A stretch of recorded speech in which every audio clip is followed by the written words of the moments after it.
Koreksi siap? Siap. Siap dong. Kita mau nyanyi lagu yang bilang Aku Anak Istimewa.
Berharga di mata Tuhan. Ya koreksi ya.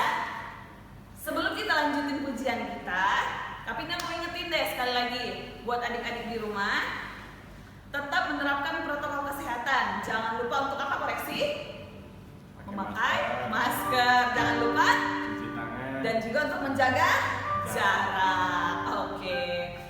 Yang masih siap untuk memuji Tuhan, kita mau angkat pujian yang bilang anak sekolah minggu dengar-dengarlah, karena anak yang baik itu akan terima upahnya.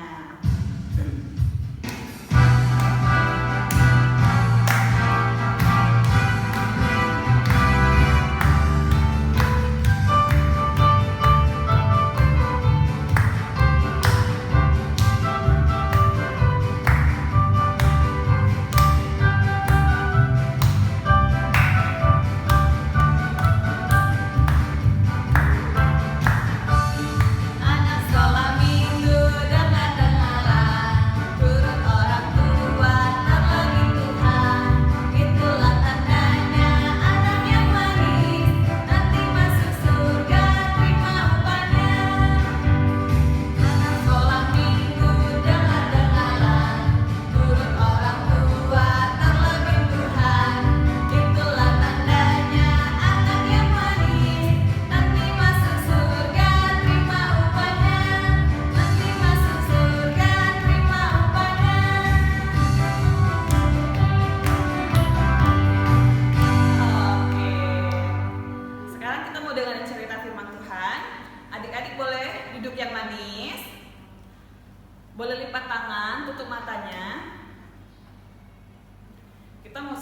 hati kita untuk dengerin cerita firman Tuhan.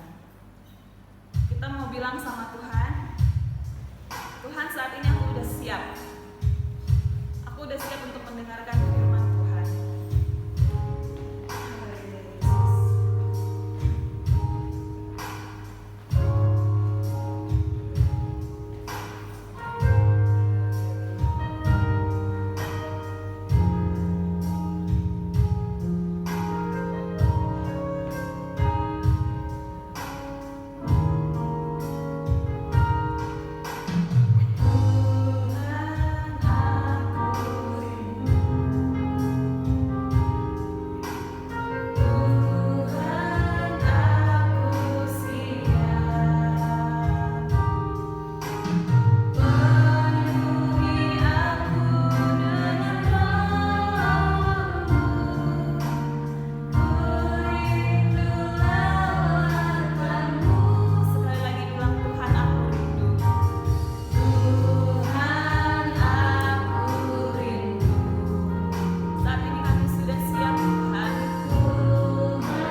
Pada saat ini Tuhan kami siap untuk mendengarkan cerita firman Tuhan.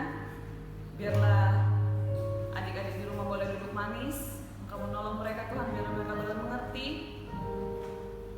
cerita yang akan disampaikan. Berkati juga Bapak yang akan menyampaikan cerita firman Tuhan. Terima kasih Bapak. Ini doa kami dalam nama Tuhan Yesus kami berdoa. Haleluya. Amin.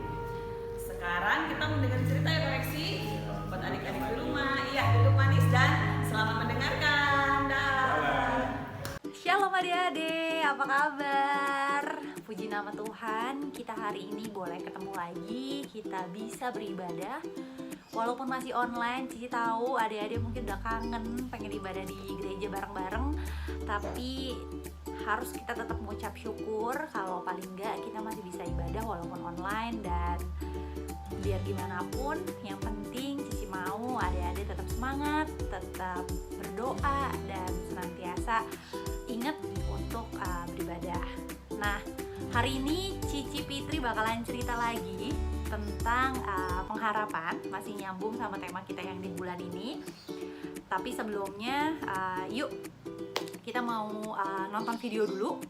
Di video ini kita mau belajar tentang seorang wanita yang sangat-sangat menaruh pengharapannya sama Tuhan Yesus. Dia ini sudah 12 tahun adik-adik bayangin, 12 tahun, salah tangan Cici, 12 tahun menderita pendarahan. Tapi dengan adanya mukjizat daripada Tuhan Yesus dan imannya dan pengharapan yang memang dia simpan sama Tuhan, akhirnya dia bisa sembuh. Penasaran ceritanya gimana? Yuk kita nonton dulu ya videonya sama-sama.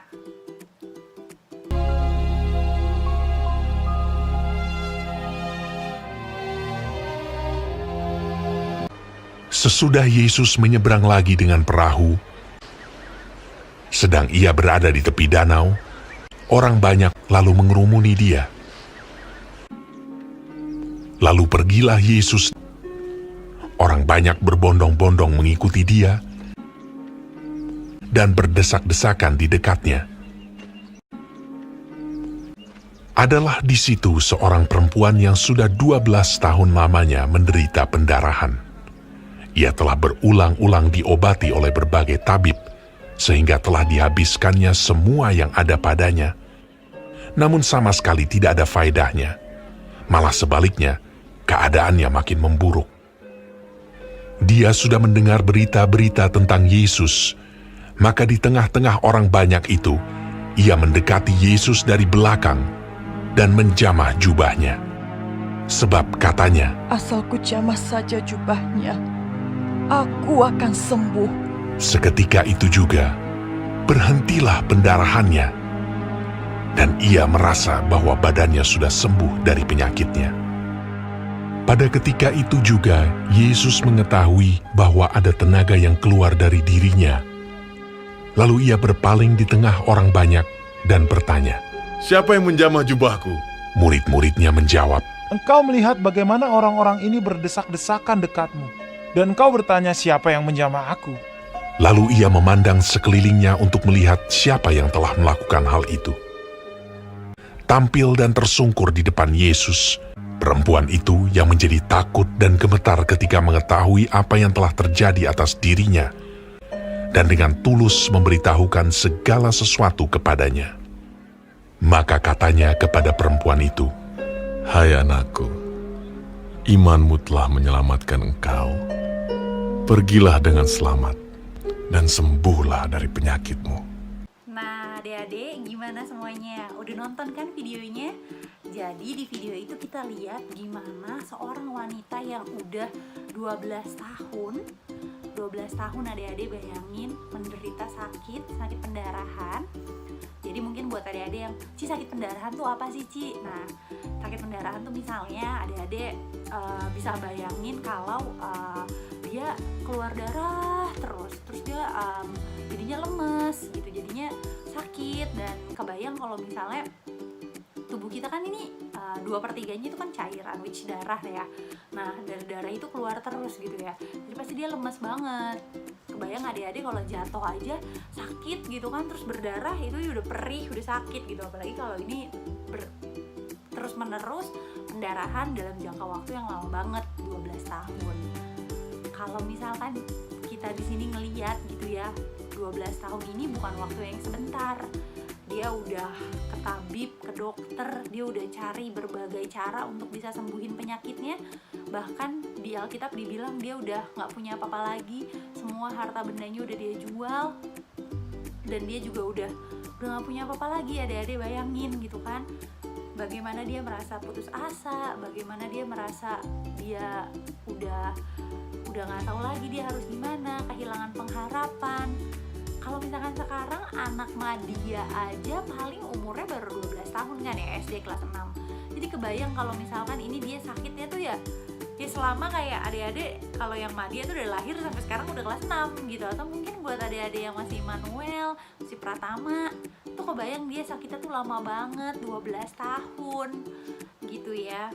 Dan satu lagi, kalau dulu di zamannya Tuhan Yesus, orang yang sakit perempuan, yang sakit pendarahan itu mereka juga dikategorikan sebagai orang-orang yang najis, sama kayak sakit kusta lah, orang-orang yang disebutnya tuh kelompok orang yang najis gitu, karena dia tidak kudus, dia tidak suci gitu ya, dia nggak bersih badannya, itu dibilangnya orang-orang yang seperti itu.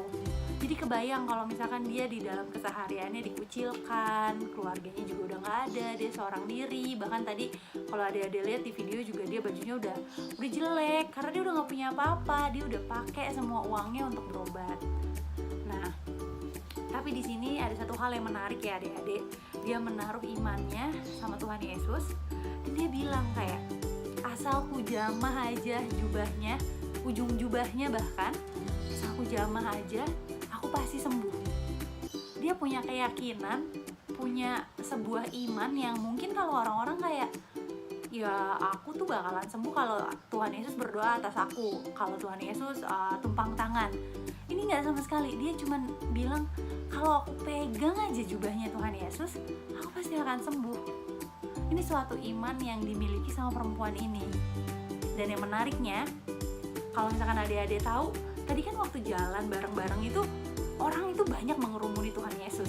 Orang itu desek-desekan, dempet-dempetan sama Tuhan Yesus. Jadi kalau Cici bayangin nih kayak situasinya, karena mungkin di sana nggak corona, jadi nggak jaga jarak gitu ya. Jadi situasinya mungkin kayak kalau lagi di pasar atau yang kayak lagi di sebuah acara yang orang pada bergerombol, nah itu orang semua desak-desakan. Di situ yang lucu, ini kalau misalkan kita lihat, coba ya kita baca lagi deh. Kita lihat dari kisah Lukas itu yang kita bisa tahu di sini ya, sebentar. Itu pasalnya yang ke-8 kan, di ayatnya yang ke-45. Tuhan Yesus bilang gini ya, lalu kata Tuhan Yesus, siapa yang menjamah aku? Dan karena tidak ada yang mengakuinya, berkatalah Petrus, Guru, orang banyak mengerumuni dan mendesak engkau. Jadi si Petrus tuh sampai bingung, kayak ini Tuhan ngapain pakai acara nanya siapa yang menjamah aku? Menjamah itu kayak megang. Sedangkan kata Petrus, ini orang rame-rame, lagi rame, banyak orang tuh lagi desek-desekan. Jadi kalau kesenggol, kalau kepegang, kalau kejamah itu ya wajar gitu kan. Sampai ayat 46 Tuhan Yesus berkata seperti ini ya. Tetapi Tuhan Yesus berkata, ada seseorang yang menjamah aku, sebab aku merasa ada kuasa keluar dari diriku. Nah, ini yang hebat. Pada saat kita punya iman, pada saat kita berserah sama Tuhan Yesus, kita boleh menerima kuasa daripada Tuhan. Kalau adik-adik bayangin, banyak orang yang udah deket-deketan sama Tuhan Yesus, dempet-dempetan sama Tuhan Yesus, tapi gak ada apapun yang terjadi di hidupnya. Dia gak merasakan kuasa apapun, gak dapat berkatnya, gak dapat mukjizatnya, cuma ikut-ikutan doang, desek-desekan, gak tahu, gak jelas. Tapi wanita ini yang berbeda adalah dia menyerahkan semua permasalahannya, dia menyerahkan semua pergumulannya, dia bilang dia bakalan sembuh nih, dia bakalan sembuh karena dia percaya itu, dia punya iman itu, dia pegang jubahnya Tuhan dengan segala imannya sampai dia boleh beroleh mukjizat, dia boleh sembuh.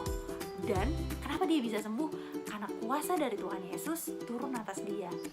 Tuhan Yesus bilang ada kuasa yang keluar dari diriku, dan kuasa itu yang sanggup menyembuhkan si wanita itu.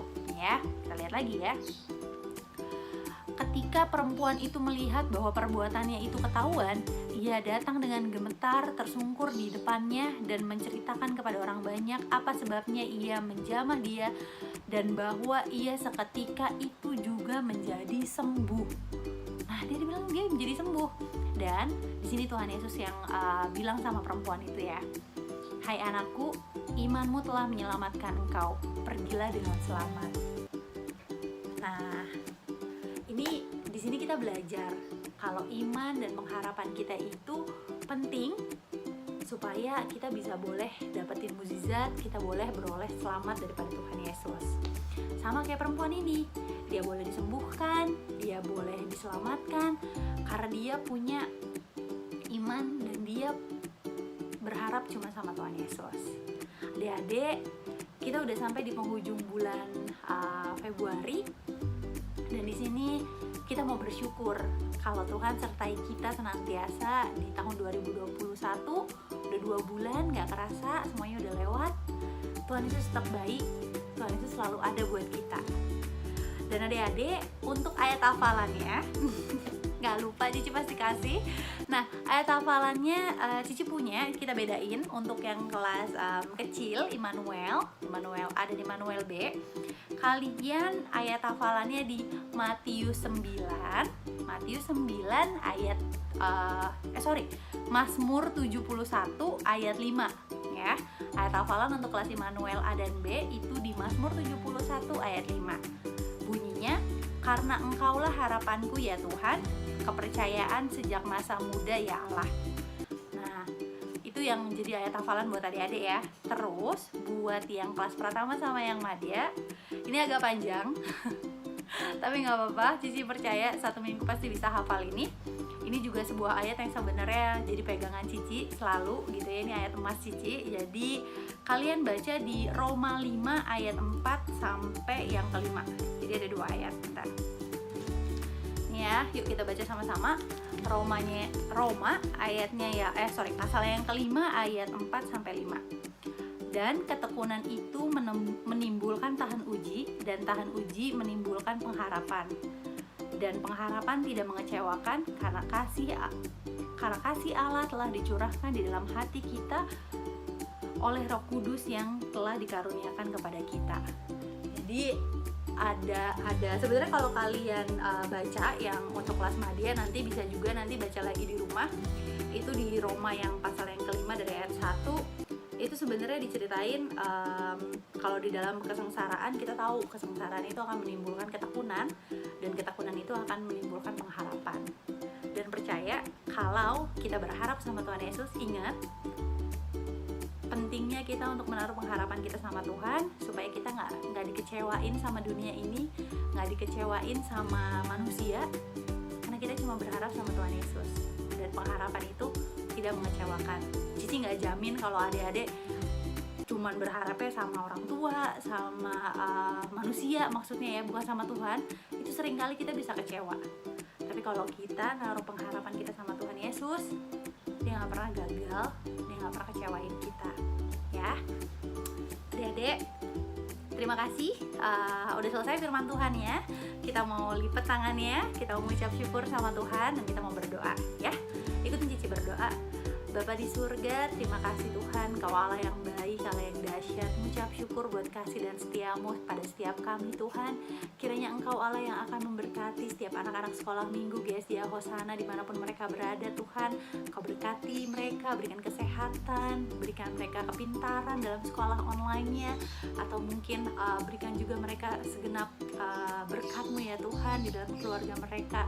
Yesus Tuhan, hamba juga berdoa buat setiap guru-guru sekolah minggu GSDA Hosana Tuhan. Kiranya Engkau yang memberikan berkat-Mu di hadapan mereka Tuhan, dan mencurahkan setiap kasih setia-Mu. Terima kasih Tuhan, layakan kami di hadapan-Mu, mengucap syukur buat berkat yang boleh kami terima pada siang hari ini Tuhan. Hanya ke dalam tangan-Mu Bapa kami berdoa dan mengucap syukur. Haleluya, haleluya, amin. Yeay, selamat hari Minggu, sampai ketemu lagi, dan Tuhan Yesus berkati.